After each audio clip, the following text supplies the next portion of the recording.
आज अगली इकाई नंबर 4 है रासायनिक बलगतिकी।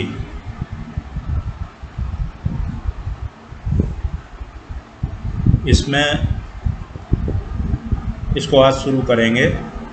बीच में जो है मूल्यांकन के कारण इसमें अवकाश रहा, बंद रहा, और आज से इसको फिर शुरू कर रहे हैं। रासायनिक बलगतिकी, इसमें जो रासायनिक अभिक्रियाएं हैं उनकी गति के बारे में अध्ययन करेंगे, उनकी काइनेटिक्स के बारे में अध्ययन करेंगे। इसमें पहला टॉपिक है अभिक्रिया का वेग या अभिक्रिया दर, रेट ऑफ रिएक्शन। कोई भी रासायनिक अभिक्रिया है उसका जो वेग है, क्रियाकारक या क्रियाफल एक ही बात है, इनकी सांद्रता में परिवर्तन जो होगा इकाई समय में, उसको हम कहेंगे अभिक्रिया का औसत वेग। इकाई समय में क्रियाकारक या क्रियाफल की सांद्रता में जो परिवर्तन होगा उसको अभिक्रिया का औसत वेग कहते हैं। कोई भी रासायनिक अभिक्रिया है, जैसे मान लीजिए ए है क्रियाकारक, वो बी में बदल रहा है। शुरुआत में जब आप क्रियाकारक लेंगे और अभिक्रिया को कराएंगे तो प्रारंभ में t 0 है, समय शून्य लेते हैं। धीरे धीरे क्रिया होगी, क्रियाकारक A क्रियाफल में बदलेगा और इसकी सांद्रता, A की सांद्रता धीरे धीरे कम होती जाएगी, B की सांद्रता बढ़ती जाएगी। इसको थोड़ा ध्यान में रखेंगे। और इसलिए यहाँ कहा गया है जितने मोल आपके जो A है B के रूप में आएंगे तो इसकी सांद्रता में परिवर्तन होगा, उतना ही इसकी सांद्रता में भी परिवर्तन होगा। तो क्रियाकारक या क्रियाफल, इन दोनों में से किसी की भी सांद्रता में जो परिवर्तन होगा उसको हम कहेंगे अभिक्रिया का औसत वेग। अगर समय अंतराल है डेल्टा t, इसमें कोई क्रियाकारक है या क्रियाफल है, उसकी सांद्रता में जो परिवर्तन हुआ है डेल्टा x है, तो अभिक्रिया का औसत वेग ये बराबर हो जाएगा डेल्टा x बटे डेल्टा t। यहीं से हमने इसकी परिभाषा ली है, डेल्टा t का मान 1 रख दिया तो ये परिभाषा आ जाती है। अब ये जो अभिक्रिया का वेग हम निकालते हैं वो धीमी अभिक्रियाओं के लिए है, मंद अभिक्रियाओं के लिए है। ऐसी अभिक्रियाएं जो धीमी गति से होती हैं, कुछ अभिक्रियाएं ऐसी हैं जो तीव्र गति से होती हैं, बहुत तेज़ी से होती हैं। जैसे आपने कोई एक पदार्थ लिया या उसका विलयन लिया और उसमें हमने दूसरा विलयन मिला दिया, तो आप देखते हैं बहुत जल्दी अवक्षेप आ जाता है। जैसे ही मिलाते हैं वैसे ही अवक्षेप आता है, मीन्स वो क्रिया बहुत जल्दी पूरी हो जाती है। ऐसी अभिक्रियाएं तात्कालिक अभिक्रियाएं कहलाते हैं।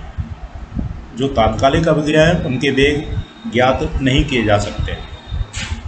ये जो हम वेग ज्ञात करते हैं वो केवल मंद अभिक्रियाओं के लिए है।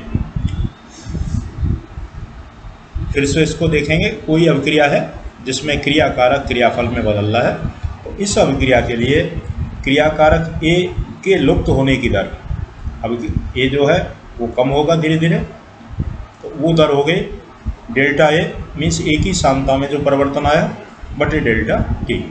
यहाँ नेगेटिव हमने चिन्ह लगाया है, ऋण चिन्ह सांद्रता घटने के लिए है।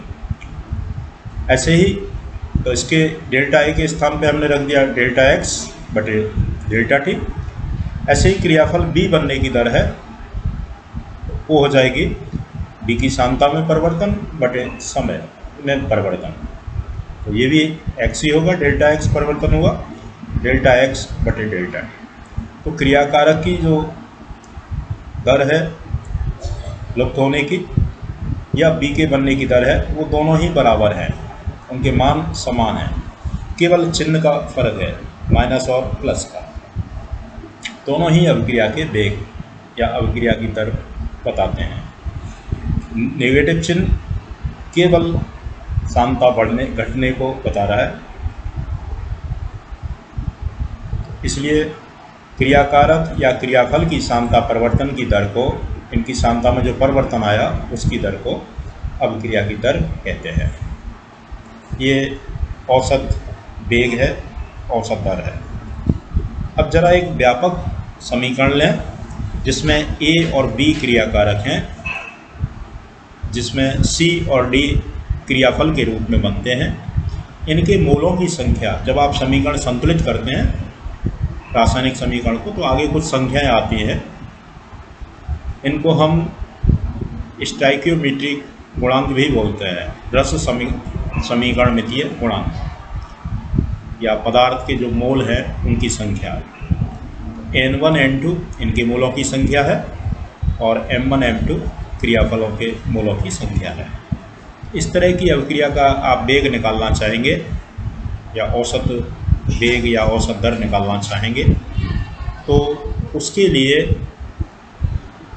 जैसे हम A के सापेक्ष, अभी हमने देखा था A के लुप्त होने की दर, तो यहाँ चूँकि ये दोनों क्रियाकारक हैं तो ये दोनों तो लुप्त होंगे, मीन्स इनकी सांद्रता घटेगी और C और D की सांद्रता बढ़ेगी। तो A के सापेक्ष हम देखेंगे अभिक्रिया की दर, तो A की जो सांद्रता है उसमें कितना डेल्टा मतलब परिवर्तन हुआ, नीचे समय आ गया, और जो मोलों की संख्या है वो यहाँ नीचे चली जाती है। ठीक, वही लिखा है हमने कि रस समीकरण मितीय गुणांक से भाग देते हैं, मीन्स पदार्थ के मोलों की संख्या का भाग दे देते हैं।